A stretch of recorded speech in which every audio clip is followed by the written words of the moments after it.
প্রথমে আমি ভেবেছিলাম এটা কক্সবাজার, কিন্তু সত্যটা জানার পর আমি নিজেই অবাক হয়ে গিয়েছি। বাংলাদেশের মাঝে এমন একটা জায়গা আছে যেখানে আজও অনেকের অজানা। এবারে ঈদের ছুটিতে চলে গিয়েছিলাম সেই পদ্মার চরে। লোকাল মানুষ যেটাকে বলে মিনি কক্সবাজার। নামটা শুনে একটু হাসি লাগলেও জায়গাটা দেখার পর আমার ধারণা পুরো বদলে গেল। এই জায়গায় আসার রাস্তাটাও কিন্তু সহজ ছিল না। গ্রামের আঁকাবাঁকা পথ ধরে ছায়া ঘেরা রাস্তা, পুরনো বটগাছ, পানের বর আর ছায়া ঘেরা সেই চিরচেনা বাঁশবাগানের ভেতর দিয়ে আমাদের ভ্যান যখন চলে যাচ্ছিল, মনে পড়ছিল শৈশবের নানা কথা।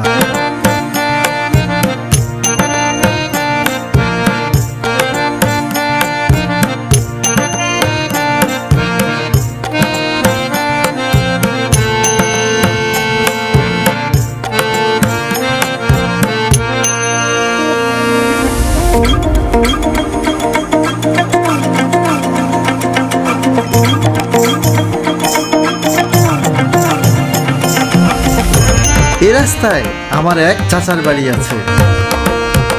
আজ দুপুরে সেখানেই চলে এলাম আমন্ত্রিত অতিথি হয়ে।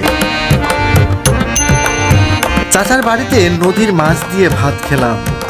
সে কি স্বাদ, আপনাদের বলে বোঝানো যাবে না।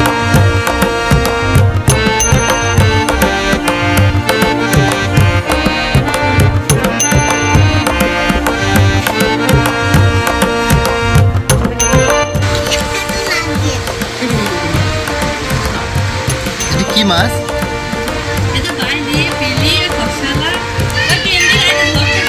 এটা ট্যাংরা মাছও আছে না? এটা ট্যাংরা মাছই না?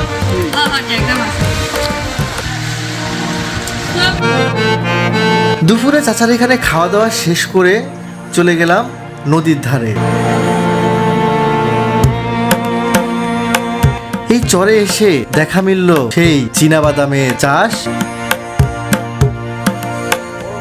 দেখা মিলল সেই চাষির যে কিনা এই প্রখর রোদে উত্তপ্ত বালুর মাঝখানে হেঁটে চলে আসছে বিনা বাধায়। চরে নামার পর যেটা আমার প্রথম চোখে পড়ে সেটা হলো বিশাল বালুর মাঠ। দূর থেকে দেখলে সত্যি মনে হবে এটা সমুদ্রের সৈকত। বাতাস এত জোরে বইছিল, মনে হচ্ছিল আমি যেন পুরো এক অন্য দেশে আছি। আর সানসেট টাইমে এই জায়গাটা একদম অন্যরকম হয়ে যায়। আকাশ আর বালুর রং মিলে একটা সিনেমাটিক ভিউ তৈরি করে। কিন্তু দুঃখের বিষয় হলো এই সুন্দর একটা জায়গা আমাদের অনেকেরই অজানা। প্রতি বছর নদী তার গতিপথ বদলায়, নতুন চর তৈরি করে, আবার অনেক চর হারিয়েও যায়। এই সৌন্দর্য কিন্তু স্থায়ী নয়। এই জায়গায় দাঁড়িয়ে আজ আমার একটা কথাই শুধু মনে হচ্ছিল, আমরা কত কিছু খুঁজতে দূরে চলে যাই, কিন্তু আমাদের নিজের দেশেই, নিজের গ্রামের পাশেই এমন অসাধারণ সৌন্দর্য লুকিয়ে আছে যা আমরা জানিও না। আপনি যদি এখনো এই জায়গাটি না দেখে থাকেন তাহলে একবার হলেও ঘুরে আসুন এই মিনি কক্সবাজার থেকে। বিশ্বাস করুন, জায়গাটা আপনাকে হতাশ করবে না। সব থেকে বড় যে আকর্ষণ সেটি হলো এই জায়গাটি একসময় ছিল মানুষের মুখরিত স্থান, ছিল ব্রিটিশদের স্টিমার ঘাট। যে সমস্ত স্টিমার ইন্ডিয়া থেকে সরাসরি বাংলাদেশের এই রায়টা ঘাটে এসে একসময় নোঙর করত। এখানে ছিল হাজারো মানুষের কর্মসংস্থান।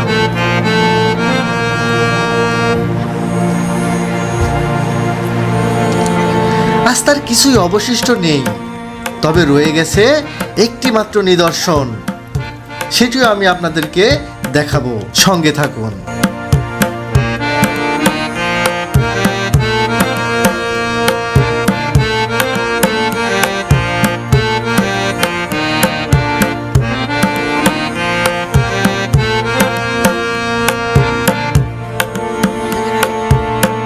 ব্রিটিশদের তৈরি সেই সময়ের একটি স্টিমারে নামা ওঠার জন্য সিঁড়ি এখনো অবশিষ্ট রয়ে গেছে এখানে, যেটি আর ব্যবহৃত হয় না।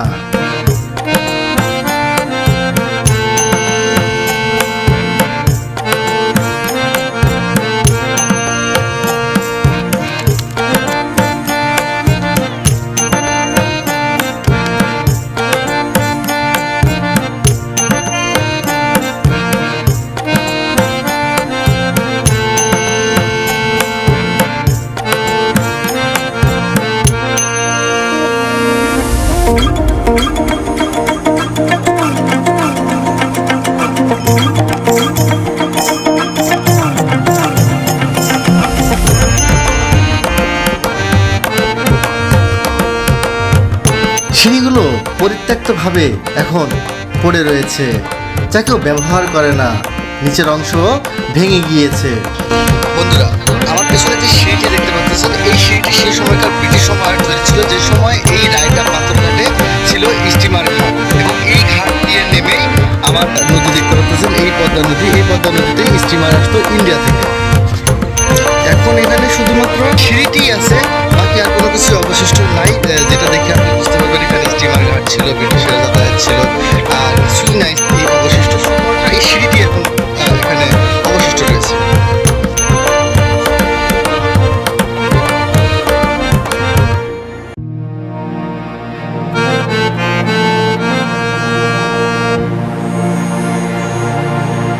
প্রতিটি ছুটির দিনে শুক্রবারে বিকেলে এখানে হাজারো মানুষের ভিড় হয় এই সৌন্দর্য দেখার জন্য। দূর দূরান্ত থেকে অনেক মানুষই ছুটে আসে এখানে, অথচ অনেক কাছের মানুষই এই ইতিহাস জানেন না। এখন আমি যে রাস্তা দিয়ে যাচ্ছি, এটি ছিল এক সময়ের রেলপথ। স্টিমার থেকে মাল আনলোড করার পরে এই রেলপথেই চলে যেত ঢাকা, কুমিল্লা, চট্টগ্রাম সহ বিভিন্ন স্থানে।